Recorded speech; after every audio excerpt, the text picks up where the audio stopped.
Hi, this is Cheryl of Majestic Wire Artworks. In this video, I want to show you how to make this boho style ring. It's called metal lace. And I also make other pieces to match this ring, but they will be shown in a different video. So also in this video, I have a couple of announcements to make. I have opened a Facebook page where you can share your photographs, and then we can problem solve if we need to, or well, build a community of help, I guess.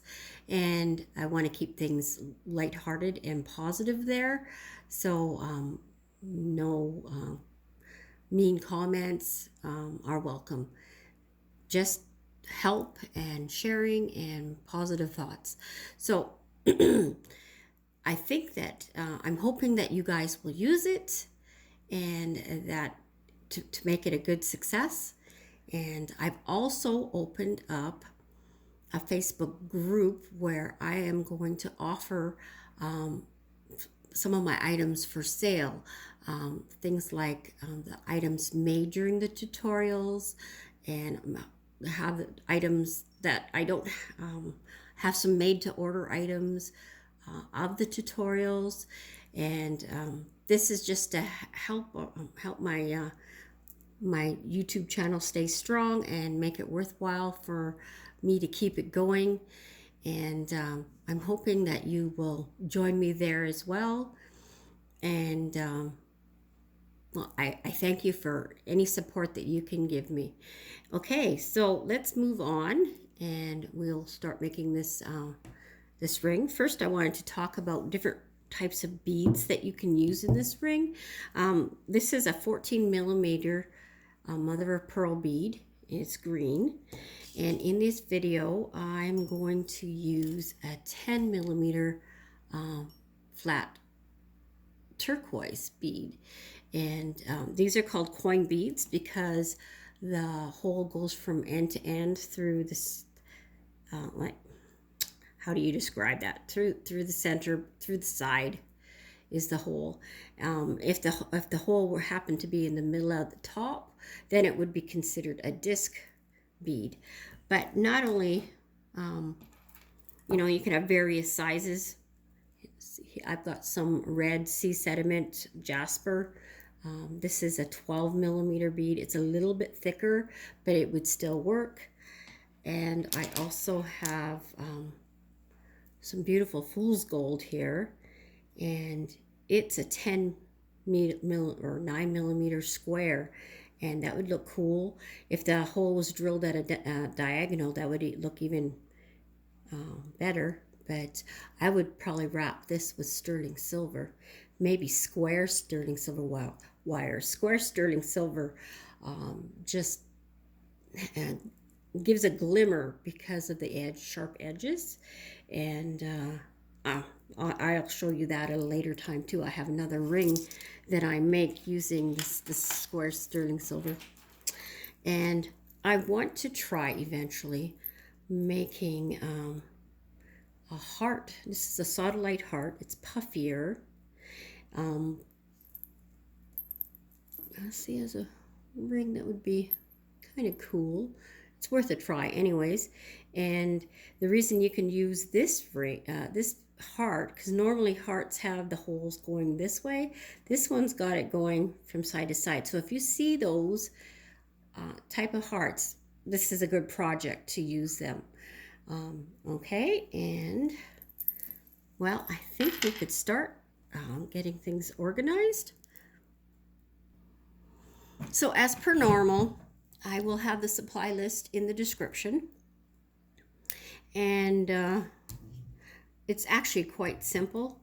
You need your bead, and then you need a good length of wire. And there is waste in this wire, so if you're using sterling silver, I'm afraid that it definitely will have some waste to it.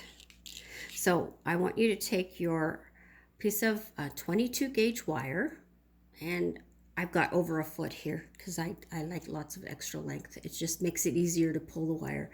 And I want to find the approximate middle of the wire for the bead. And then you need to take your ring mandrel. And I've got to get the other ring off of it. Okay, and you got to think of what size you want to make this and actually wrap it. Start at one size smaller. Okay, and then I want you to take the wire and equally put pressure on both sides so that it's bending the bead level. Okay, like that. Okay, now I'm holding the end of the mandrel against my chest just to help stabilize it. And I'm pulling this up firmly and this up firmly. And you don't want to crisscross the wires at the back. You want them not crisscrossed like this. Okay. And you want it pulled firmly. And you want your bead to sit level. Then you want to go, this ring is on, this wire's on the right hand side there. We want it to go over the bead, crossing to the left. And this one's, well, on the left side, and well, we're just going to go parallel though. Okay, so one of them, you're going to alternate sides is what I'm trying to get at. Okay, so this one was on that side and now it's on that side. If I'm making sense. I'm hoping I'm making sense. Okay, so I'm going to lay this down. Hopefully it's still in focus. Pulling tight. And see, I want it to wrap around like we're starting a rosette. Okay, and we want to try and get that in the center of the bead. And that can be difficult at times, but you can wiggle the wire. And now we're going to make a little bit of a rose. And it's moving on me. I got to tighten it up. Okay, I'm trying to keep it in focus for you. So we're going to wrap it around like that a few times just to get like a rosette started. See, like that? And I'm going to bring it up close to the camera so you can see. Okay, can you see that? Okay, now that's just about as much as we want to do. Now I'm going to set this down again. We want to lift up the wire a little bit and do one more wrap up in the air. At the same time. Okay. And we want to end it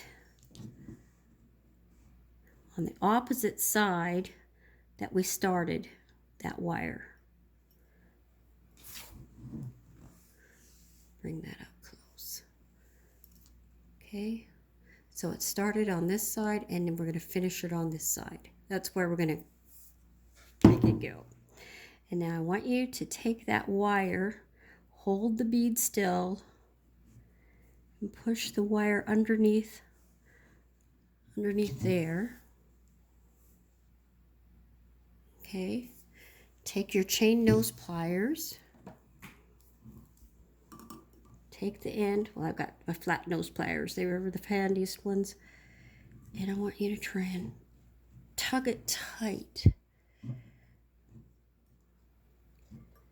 Okay, and now I'm flipping it around, and I'm going to do the same thing to the other side. So we wanted the opposite, it started there, we want it to be on the opposite side.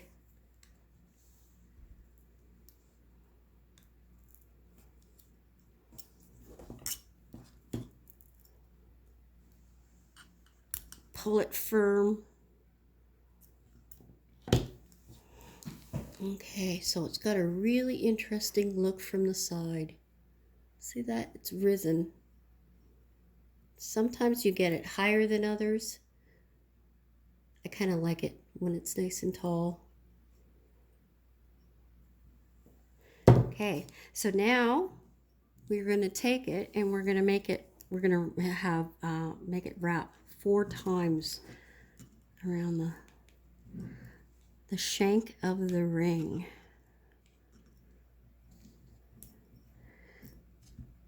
Okay, so that's one wrap.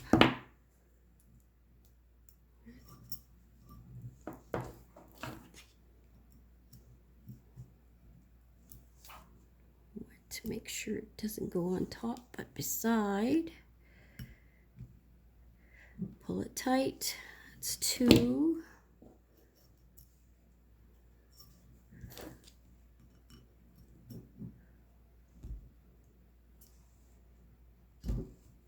So I'm going to have the links to my Facebook page and my Facebook group in the description as well.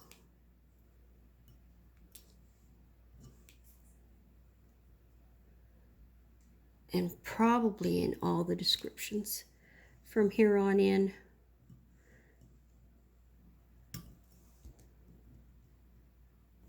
Okay, so it's got 4 wraps now. Oh, come on, focus, focus. Okay, now I'm going to flip it around and do the same thing on the other side. I won't make you watch me do it because it's exactly the same thing. I'll be right back.